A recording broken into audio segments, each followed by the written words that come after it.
morning, beloveds. Oh my goodness. Okay, watch me mess with the camera angle, and then it's gonna go all kinds of weird. There we go. Maybe not. Okay. All right. I've already had an exciting morning. Yeah. It's hard to connect a device to the Wi-Fi if the device you're using to connect the other device to the Wi-Fi isn't connected to the Wi-Fi. So I was like, okay, yeah, learned that lesson. All right, so it is Friday. We are in the Science of Mind. We are in part 5. We are from the Teaching of Jesus. We are on page 477. Yeah. You know what? We're going to finish this tomorrow. There are like 4 pages left. So, we are starting, like I said, on 477 on the bottom with the light of the world from John 8:12. I am the light of the world. Jesus was not referring to his human personality, but to the principle inherent in the generic person. They who follow this inner principle shall have the light for life, for this principle is life. I am has a dual meaning. It is both individual and universal. God was revealed to Moses as the great I am, the universal cause, the causeless or self-existent one. Moses taught that I am is the first principle of all life, and the law of cause and effect running through everything. The whole teaching of Moses is based upon the perception of this first principle. Jesus said that he came not to destroy the law of Moses, but to fulfill it. How could he fulfill it except by teaching the relationship of the universal I am to the individual I am, to the individual I? In all of the sayings of Jesus, we find this thought throughout, that God is universal spirit and humanity is God's image and likeness, as individualization of God's eternity. Therefore, when we understand our own I, we shall walk in that light which lights the world into the perfect I am. We can consider this from another viewpoint. Humanity is the only self-knowing mind of which we are conscious. A self-knowing mind, of course, is one that is conscious of what it knows. Humanity is the only self-conscious being in this world. Humanity, the only self-conscious being in this world, must be the light of the world. To know this and to understand why it is so is to know that truth, which alone can make free. Truth is eternal, eternity is timeless. Hence, if one knows the truth, they will never see death. Death has nothing to do with life everlasting, and is but an impatient gesture of the soul wishing to rid itself of a body no longer useful. Okay.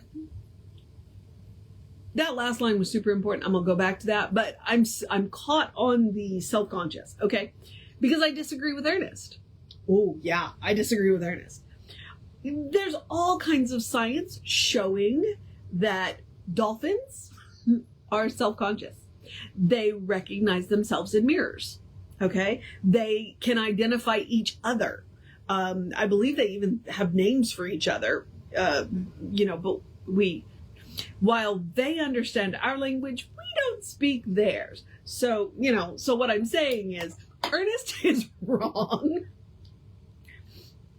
but there's been a lot of research, and that's one of the reasons why I occasionally think dolphins are smarter than we, because they didn't build civilizations. They just swim around happily in the ocean.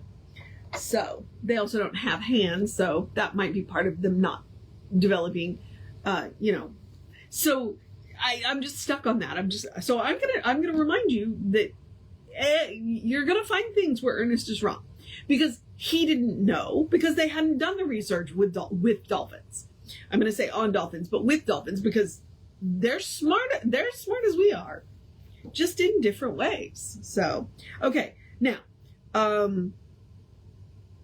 let me go back to that last line again. Truth is eternal and eternity is timeless. Hence, if one knows the truth, they will never see death.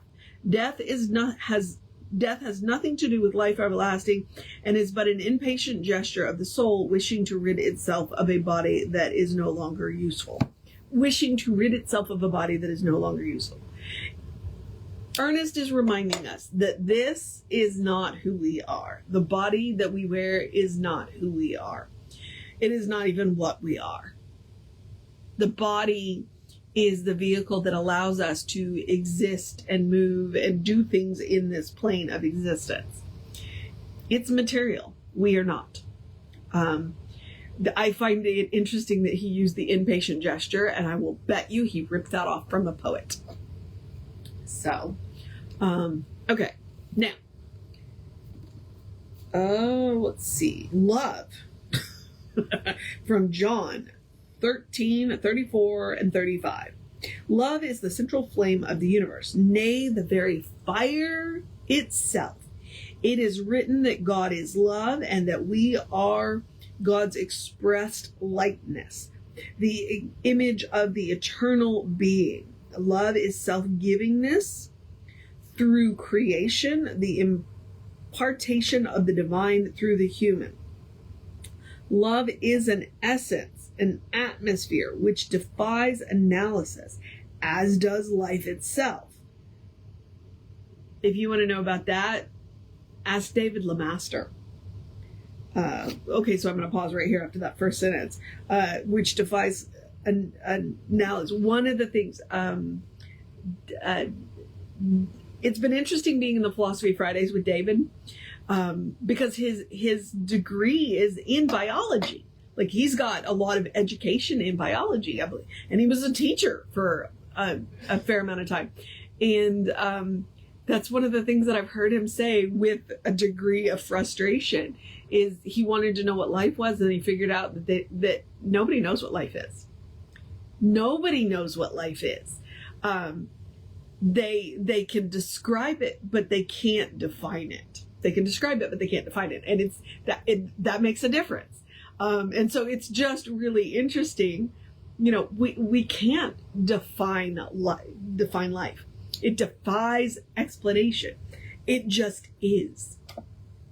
So, if you don't know David LeMaster, get to know David LeMaster. He's a whole lot. He's a whole lot. I really enjoy being friends with him. So, all right. So, love is an essence, an atmosphere which defies analysis, as does life itself. It is that which is and cannot be explained. It is common to all people, to all animal life, and evident in the response of plants to those who love them. Love reigns supreme over all.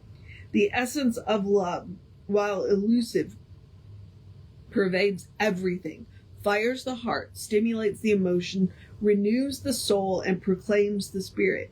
Only love knows love, and love knows only love.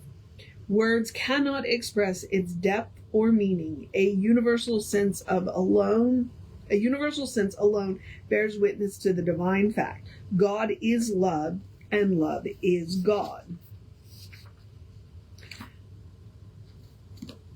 And that is what Jesus came to teach. Jesus came to teach love. And we get caught up in the idea that love is an emotion between two people. And love is so much more than that. Love is a noun, and it is a verb, it is an adverb, and it is an adjective, you know?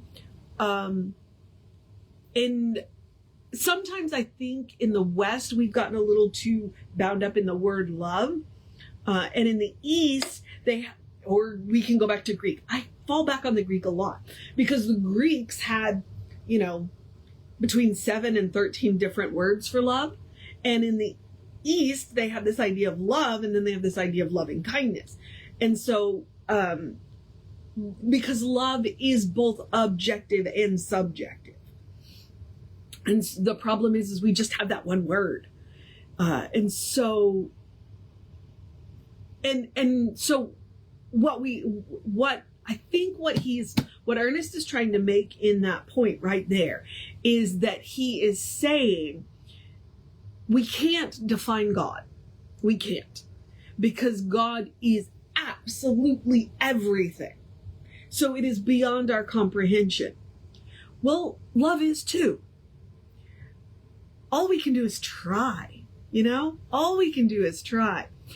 And the amazing thing about love is it's that if shoot for the moon, and even if you miss the moon, you still land among the stars. That's the way it is with love. It's so much bigger than us, and it's so much bigger than we even try to do. That it's like, see, words fail. You can't. Everything can be love. Everything can be love. It's one of the reasons why I kind of like the 5 love languages. Because, okay, there are different ways to love. There are different ways that you are loved. There are different ways that people are loved, and so that's why the word God and the word love can be synonymous, because they are both beyond our conception. They are bigger than we are. And when we strive to, I don't even want to say the word encompass them, but when we strive to grow into them, that's exactly what we do. We grow, we stretch out, we become bigger than we were. And we stop playing small. And that's the beauty of love. When we learn to love and and I like to say love often and recklessly. Love often and recklessly. It causes us to stretch out to more than we were. And if you want an example of loving often and recklessly, then go read the teaching of Jesus. Because he loved often and recklessly. He loved Judas even knowing. That's, Now, don't put yourself in danger and don't put yourself in harm's way. I also believe in loving from a distance. Okay, I'm a big believer in loving from a distance. But I am a big believer in loving often and recklessly. And in every way. Because he mentioned plants, Plants and animals respond to that love. They do. I have a great big tree outside my front door, and every time the weather gets weird, I go and I love on that tree and I say, I love you. And I need you to be strong. I need you to be strong. And then I also say, if you decide that it's time to go, fall that way, not this way. And I was my partner and I bottle fed kittens without moms. And the only way to get, day old, week old, the kittens to eat is to love them. And my partner was exceptionally good at kittens. Oh my God. So good at kittens. And it's always because you fall in love with them. And then you have to let them go to their home, to their permanent home. Love often and love recklessly. Ugh. Okay. I talked a little bit more about love than I intended to, so we're going to stop there. Yeah. Let not your heart be troubled is where we're going to start tomorrow. So, yep. All right. That's one of the things that I've heard said is that one of the things that Ernest regretted is that he spent too much time on the law and not enough time on the love. And yet in reading through this book, aware of that, he talks about love a lot more than I think we give him credit for. in this book. I know he does in some of his later books, but he talks about love a lot more in this book than I think we give him credit for. He really did bring love in. And it's one of my favorite things about Science of Mind is, it's one of those places where our focus really does go. We focus on the love. We focus on love being synonymous with God. And, like I said, it's an adverb, an adjective, a noun, a verb. It's not just between two people. Everything benefits from love. Absolutely everything benefits from love. All right. So that is it for today. We will start, like I said, we'll start on page, 470, the bottom of 478. I didn't get very far today, but that's okay. That's okay. It's the teaching of Jesus, and I'm not a Bible scholar. So, okay. So here's what I'll do. The housekeeping. I'm going to remind you that an easy way to support the center is to engage with our social media. We are Creative Life Spiritual Center, Creative Life Spark, and I'm the running Rev Ryan on the social medias that I am on. So go like, subscribe, share, follow, comment, do all the things. If you want more information about the center, you can go to the website, which is creativelife.org, or the constant contact email, info@creativelife.org. You get one email a week, and the hot links are hot. It's done by a real person. He ain't got time for more than that. All right. Now I'm going to encourage you to have a great day, a wondrous day, a fantastic day, a magical day, an enchanted day, a wonder-filled day, an awesome day, an amazing day, a Friday, a wrap your week up day, a get ready for the weekend day, don't leave anything undone that you don't have to day, take care of yourself day, a stay out of the heat day, a drink plenty of water day, a call a friend day, a cuddle your fur baby day, a what kind of day do you need to have, a good day, and if that is too much pressure, simply have a day. You are enough just as you are. You are a beloved expression of the divine. You are a brilliant light, a divine spark. You are spirit in motion. You are God in action. You are love. Or as Reverend Jesse likes to call us, you are a godling. All right, beloveds. Explore the truth of your being. Okay? Forget everything that anybody has ever told you about yourself and get to know who the divine knows you to be. The only promise I can make you, and it is the only promise I can make you, the person that the divine knows you to be is good. And from there, all things are possible. All right, beloveds. Reverend David will be on around 5 p.m. with you. I'll be back with you around 9 a.m. Although, let's be honest, I'm hitting it at about 9:15. Take care of yourself. Know that you are loved. And I will see you next time.